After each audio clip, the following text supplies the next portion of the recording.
because it looks a bit weird. So it looks like they've just got all the shoes that they sort of like in their range and stuck them all together, and they said, we'll just make the shoe look like this. So it looks a bit like an Alpha Fly here, looks a bit like a Vapor Fly here, and then through the bottom. And then when you... So after a few runs, I've pretty much thrown a fair bit at this shoe already. So this is the Nike Zoomfly 6, and these are my first impressions. But before we get into it, and if you guys want to support this channel, make sure you hit that subscribe button. And with our specs, so neutral road running shoe here. Nike calls this one a hybrid racing shoe, but I'm going to call it a super trainer. So in the price though, $260 here in Australia, $170 in the US. Official weight on the Nike website, they say it's around 265 grams for a men's size 9. Now my size, US 8.5, is coming in way under that. So I'm only getting 240 grams here. So that's just 8.5 ounces, so amazing weight. Now in the stack, what do we got? We've got 42 in the rear, 34 in the front, and that's going to give us a 8mm drop. And in the upper, so the material that they're using here is a double layer woven mesh. Now this mesh is really, really fine, and it doesn't look like it's going to be that breathable, but it is very effective. Extremely breathable shoe, super impressed. We've got a pretty solid heel counter at the back here. We've got a pretty big Achilles flare, which I like. Probably a medium amount of padding around the heel collar there.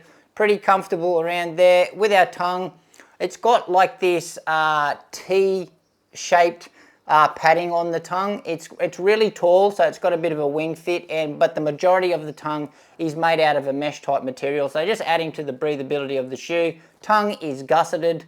Lockdown, no issues at all, feels really good. The fit, perfect, so true to size in the length. In the width, I would say it's normal. Toe box volume is just right as well. What I'm really impressed about in this upper is just the shape of the toe box. So it sort of reminds me of the shape of the Vomero, and when you look down at the shoe, just this front part reminds me of the Vomero, which I really got along with. Stepping comfort, it's pretty good. Build quality though, it's a bit of a mess, so there's wrinkles and glue in their stuff. It's a bit messy, but all in all though, it's a pretty effective upper. And in the outsole, so no real surprises here from Nike. So they are using their waffle tread pattern. Now they use that in pretty much all their shoes, and that's just because it's really durable and it provides great grip. So I expect nothing different here. Now with the rubber coverage, pretty much the entirety of the forefoot, as you can see there, we've got a little bit of exposed foam through just under the toes there. Also lots of exposed foam through the middle of the shoe. And we've got the exposed carbon plate through the middle of the shoe. This huge sort of cavity through the middle, adding some softness to the ride. And we've got some more rubber just in the high wear areas at the backs. But performance wise, I'm having no issues with the outsole here. And in the midsole, so they've got the dual density thing going on here. So that just means two types of foams in the midsole. So for our top layer, they are using their premium super foam. So Zoom X, that's the same one as they used in all their race day shoes. So as I said, top layer, it's probably on the thinner side, so it's not as thick as the other foam they use in the shoe. But you feel it under the footbed, so you can feel the effects of that super foam. Then under that layer of Zoom X, they have got their fly plate, so their carbon plate. And that obviously gives the shoe some rigidity, but check this out.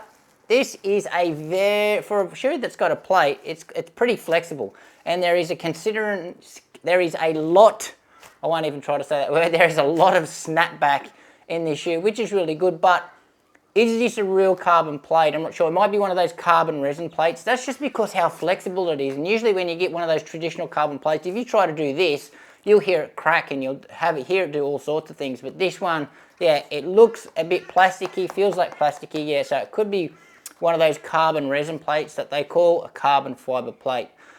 But anyway, we'll move on. So underneath that plate, they've got their other foam, so SRO2 foam. So I think that's an EVA foam that they have used in other models. Now, that makes up the majority of foam in this shoe under the plate. But what I'm surprised about in this model is just how soft it feels, this SRO2 foam. So check this out. Like I can just pretty much, it feels almost softer than the Zoom X. But that's obviously going to give a little bit more durability to the shoe and probably tones the ride down just a little bit, so you're not just getting pure Zoom X. But I'm going to say it's pretty effective what they've done here. Now, geometry-wise, they have got an early stage rocker in this shoe. So what do I mean by that? It means that the rocker starts further back, more towards the midfoot. So a lot of performance shoes, they start quite late, and the rocker is quite aggressive. So you can really get the most out of it when you toe off when you're running. This one, yeah, further back in the shoe. Very familiar, I think, to what you're going to find in the Vaporfly and even the Alphafly 3. So they sort of made their rockers a little bit gentler, but moved them back in the shoe.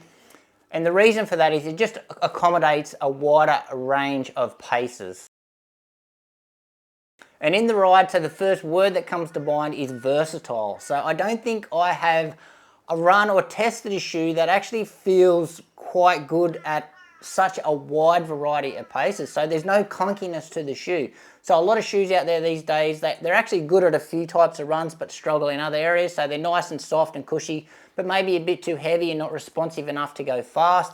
Where the other ones might feel really good at the faster paces but feel really clunky at the slower stuff. Where this one does not do that. There's no clunkiness to it, and it feels responsive enough to go fast. So there's enough cushion and padding and softness through the heel just to jog.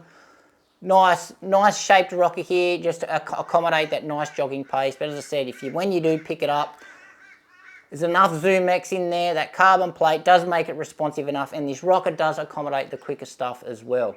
Doesn't feel unstable at all, even though it's quite soft through the heel. And again, yeah, I think it just lacks. Obviously, you strap it on, you don't feel like, oh wow, this is a super shoe. You're just like, yeah, it feels all right. And again, you don't slap it on and go, oh, this is a super comfy, nice jogging shoe. It's just like, oh yeah, this feels all right. So like so far is certainly the versatility of the ride. It really does handle anything that you can throw at it. Also, just like the upper, so I really like the shape of this toe box and just how comfortable the overall upper is. Works really well. And also like the price, so $260 for a shoe that can pretty much handle anything that you throw at it. And what I'm still figuring out of this shoe is the actual design or the looks of the shoe, because it looks a bit weird. So it looks like they've just got all the shoes that they sort of like in their range and stuck them all together, and they said, we'll just make the shoe look like this. So it looks a bit like an Alphafly here, looks a bit like a Vaporfly here, and then through the bottom. And then when you got the shoe on, it really reminds me, or it feels like I've got the Vomero on. And just wrapping up my first thoughts here, well, is this the most versatile super trainer on the market, or even the most versatile shoe that Nike has created? Well, I'm kind of leaning that way. I think it is, because I haven't really had a shoe in my arsenal that I'm really confident to know, oh, it's going to feel really good on the warm-up. I'm going to feel fast in it as I do my workout, and then it's going to feel nice and comfortable as I cool down as well. Usually, you know, if you've only got the one shoe, you go through the clunkiness of the warm-up, feels great at the workout, then you'd really wish that you had another pair of shoes to do your cool down in, but not this one. It's given me confidence to do it all. So it's great signs so far.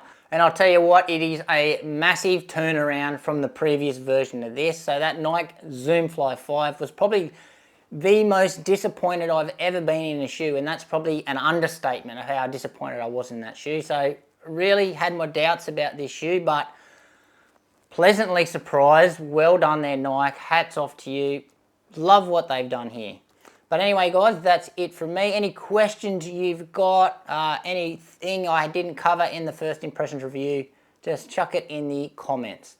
But thanks for watching. Make sure you give this video a like, subscribe to the channel, and we'll see you next time.